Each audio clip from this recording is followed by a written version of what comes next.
welcome to another episode of Required Reading. On this show, we read comic books, and this just so happens that we're reading Locke and Key. It's a special one. One of my favorite comics ever. Yeah, it's amazing. That's why we Written have Joe. by Joe Hill and artistically made pretty by Gabriel Rodriguez. I have to say, I was so excited to finally get a chance to read this comic because these two goons talk about it in the writer's room all the time and have for a while. Yeah. So when Locke and Key was our next pick for Required Reading, I was like, all right. And I have to say, I'm super glad that I read it. It's so much fun. Yeah. It's kind of like, it's darker than your normal comic. Like, I don't think I've read anything as dark as this in a comic book world.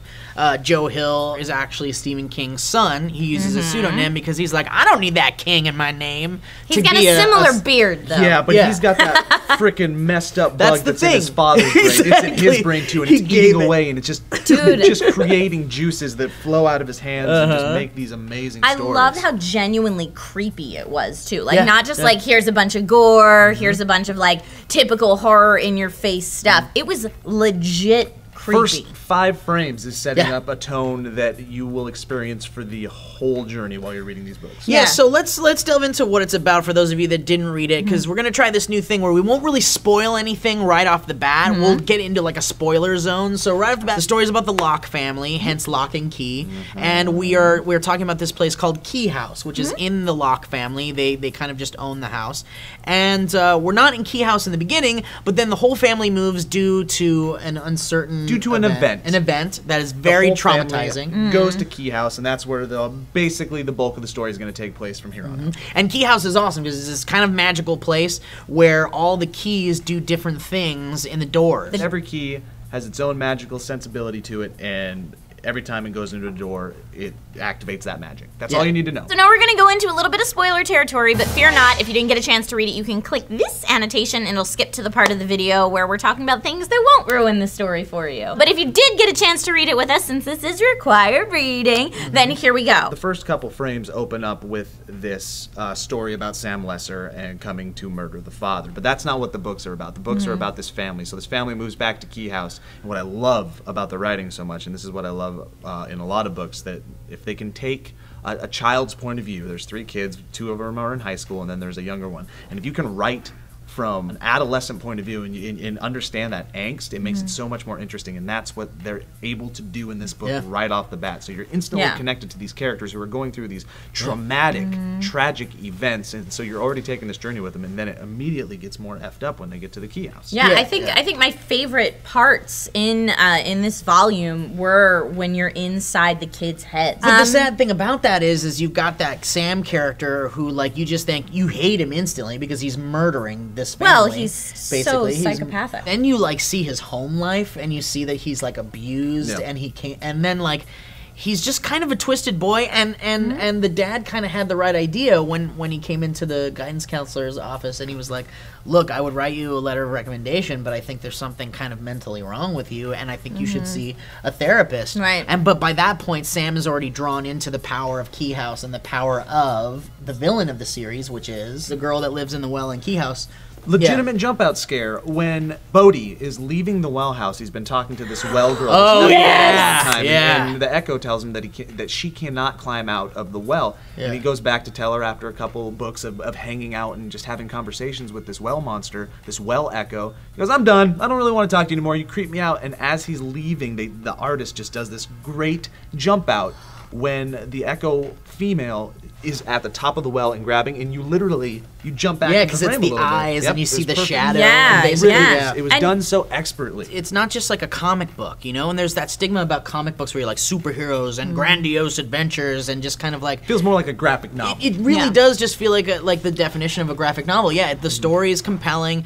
The characters, like we just said, are expertly written, and you do relate to them on a very personal level. Joe and I have actually read further into the series. We're almost towards the end. And the series is almost over. It ends this year. This is like the first time in my life that I've been going to the comic book shop every month to get the next episode. Yeah, and it's really cool to kind of come back to where we all are, like, and to where some of you viewers are, and Trisha, to the beginning of the series, and catch these little things, because everything is so well connected. Like, I'm sure he had everything planned out, obviously, but there's these little Easter eggs in the issue. You know, there's you know, cool. that I won't spoil, but you really do get the relationship of all these characters and the town, and and the teachers and some of the and there's history. There's history. You start like time jumping. It's great. My favorite thing about this, aside from the writing, is the art, because the art has this like childish nature to it, and when you juxtapose that with how violent it gets and how bloody, it's so unexpected every time, because you're sitting there and you're looking at this thing that almost like you would expect to see in a children's book. It's like, I mean, you're instantly into it. It's a horror movie in a comic. For me, my favorite thing right now is definitely the character development. Just coming into a brand new series, sometimes it takes a while to start to like a character or feel like you're in that character's shoes, but just, especially the way like Bodhi's written, when he first goes through the door and starts experiencing things and how he describes his experience. He describes it like a 6-year-old child. Yeah. Right, exactly. Final thoughts then. I obviously love it. It's one of my favorites that I've ever read. I'm 2 issues away from it, just the journey being over, which makes me sad. Steve's 1 volume behind because he waits for the bulk. So I guess the question would be, is Trisha, are you going to move on with this series? I absolutely will. I don't know how fast I'm going to tear through it, because especially with something that's that kind of dark and heavy, I will probably opt to space it out a little bit as opposed to digest it all at once. But I need to know what happens to this family. It gets really cool. Like a good key and a lock. There's a lot of twists and turns.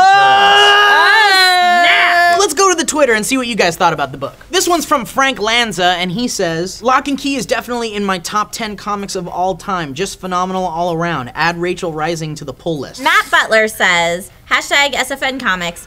Really like the direction Lock and Key is going in. Great theme / ideas. Only problem was that the art style didn't match the tone of the book. That's the best part! You're wrong! I feel like the two complemented each other perfectly. Josh Ryan says, at that girl Trish, he's talking directly. He's talking Oh, baby. Lock and Key is a must-read, not just for people who enjoy comics, but for anyone who enjoys creative storytelling. #SFN Comics. And that is the biggest point that you got to point out when it comes to movies, comics, telling stories on tabletop, or whatever. It doesn't matter what medium you're in, it all boils down to the story. Yeah. That is it for this episode of Required Reading. Next week, please join us. We'll be reading Superman for All Seasons. It's self-contained, so jump right on in there. And then make sure to tweet us at #SFN Comics, and we'll be able to talk about stuff with you next week. It'll be great. We'll use a lot of The gesticulation. seasons turn, turn, turn.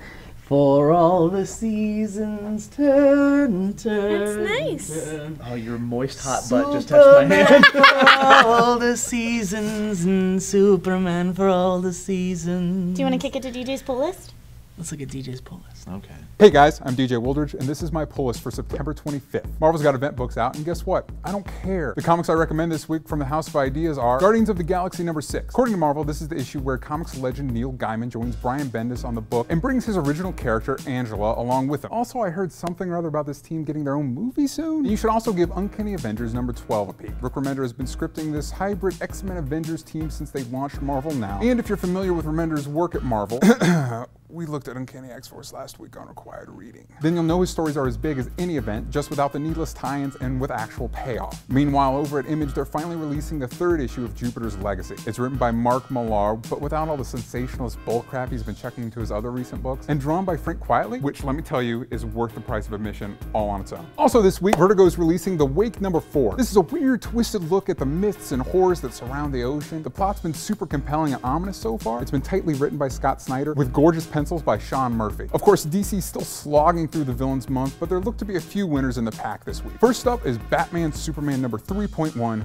Doomsday. Now, Doomsday is a hit or miss villain, mostly miss, but the writer, Greg Pak, has been killing it on Batman Superman regular, so I'm willing to give him the benefit of the doubt. While Jeff Johns is co-scripting a Black Adam-centric issue for Justice League of America. His work with Shazam was easily the highlight of the last year of Justice League, so I'm stoked for Johns to return to his arch rival, which brings me to my picks of the week. That's right, picks. Plural. There are 2 books that are consistently at the top of my pull list every month, and both of them have new installments coming out this week. Brian Azzarello's take on Wonder Woman is easily the best thing that's happened to the character in years, and probably the best thing to come out of the New 52. So you know I'm picking up the Villains issue written by Azzarello, focusing on the villain he introduced to the series, the Firstborn, with Wonder Woman 23.2. And of course, any week that sees the release of a new saga, you can bet it'll be at my #1 spot. If you saw Required Reading 2 weeks back, you know how great this series is, and saga #15 finally hit stands, and I can't wait to pick it up. So that's our pull list for this week. What do you think, and what are you grabbing? Let us know on Twitter with the #SFN Comics, and you could be in this ticker right here. Please like and subscribe if you haven't already, and you can click this annotation below for the rest of our stories on SourceFed Nerd. My name is DJ Wooldridge, and this has been our pull list.